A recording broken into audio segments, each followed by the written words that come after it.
विजय थलापति साल 2026 के तमिलनाडु विधानसभा चुनावों में पहली बार अपनी पार्टी टीवीके के जरिए राजनीति के मैदान में आए।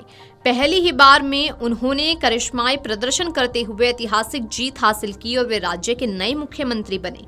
विजय की पार्टी ने 2 मजबूत गठबंधनों को हराकर राज्य में बहुमत हासिल किया। बीते दिनों सुपरस्टार रजनीकांत से विजय के सीएम बनने को लेकर सवाल किया गया था, मगर वे मीडिया के सामने हाथ जोड़कर बिना कुछ बोले चले गए थे। हाल ही में उन्होंने इस बारे में अपने विचार रखे हैं। दिग्गज अभिनेता रजनीकांत ने विजय के सीएम बनने पर रिएक्शन दिया। समाचार एजेंसी पीटीआई से बातचीत के दौरान थलाइवा ने कहा, तमिलनाडु में 2 शक्तिशाली गठबंधनों को हराकर विजय के मुख्यमंत्री बनने से मैं ईर्ष्यालु महसूस नहीं कर रहा हूं, बल्कि बेहद खुश हूं। रजनीकांत ने रविवार यानी 17 मई को अपने आवास पर एक प्रेस कॉन्फ्रेंस की, जिसमें उन्होंने कहा, मैं ये प्रेस कॉन्फ्रेंस इसलिए कर रहा हूं क्योंकि चुनाव के संबंध में मेरे बारे में कई तरह की आलोचनाएं की जा रही हैं। अगर मैं इसका जवाब नहीं दूंगा तो इन्हें ही सच मान लिया जाएगा।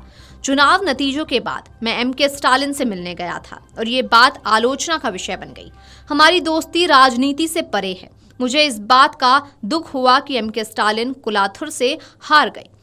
रजनी कोई घटिया या निम्न स्तर का व्यक्ति नहीं है जो किसी भी अन्य विषय पर बेवजह कुछ भी बोले। जैसे ही मुख्यमंत्री चुनाव जीते, मैंने तुरंत उन्हें बधाई दी। साथ ही अभिनेता रजनीकांत ने आगे कहा कि जब मैंने सुना कि विजय मुख्यमंत्री बन गए हैं तो मुझे बहुत हैरानी हुई।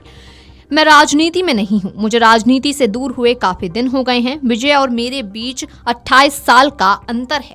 यहाँ विजय ने 2 प्रमुख पार्टियों के खिलाफ खड़े होकर अपनी पहचान खुद बनाई है।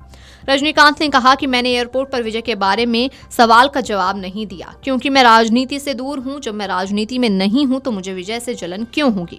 शायद अगर कमल हासन मुख्यमंत्री होते तो मुझे जलन होती, लेकिन ऐसा नहीं होता।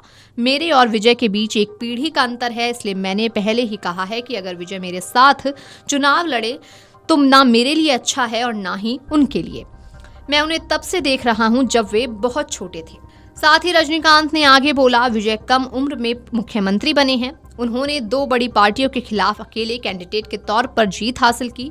मुझे उनसे जलन नहीं हो रही है, ये हैरानी और खुशी का मिश्रण है। लोगों को विजय से उम्मीदें हैं, मुझे उम्मीद है कि वो इन्हें पूरा करेंगे। रजनीकांत ने आगे कहा कि मुझे ट्रेडिशन के लिए विजय से मिलना पसंद नहीं है। लोगों को विजय को 2 साल के लिए छोड़ देना चाहिए, उन्हें डिस्टर्ब नहीं करना चाहिए। साथ ही आपको बता दें कि तमिलनाडु के मुख्यमंत्री विजय 22 मई को नई दिल्ली का दौरा करेंगे, जहां वो कई उच्च स्तरीय बैठक करेंगे। ये सीएम पदभार संभालने के बाद राष्ट्रीय नेतृत्व के साथ उनकी पहली बड़ी मुलाकात होने की संभावना है।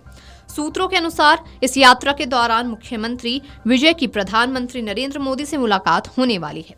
इस बैठक में तमिलनाडु के संबंधित मुद्दों पर चर्चा होने की उम्मीद है, जिसमें वित्तीय आवंटन, अवसंरचना परियोजनाएं, विकास पहल और नई सरकार के तहत राज्य की प्रशासनिक प्राथमिकताओं से संबंधित मामले शामिल होंगे। Video desk amarujala.com। अगर आप ये वीडियो YouTube पर देख रहे हैं तो हमारे चैनल को सब्सक्राइब कर बेल आइकन दबाएं और Facebook पर देख रहे हैं तो हमारे पेज को लाइक करें।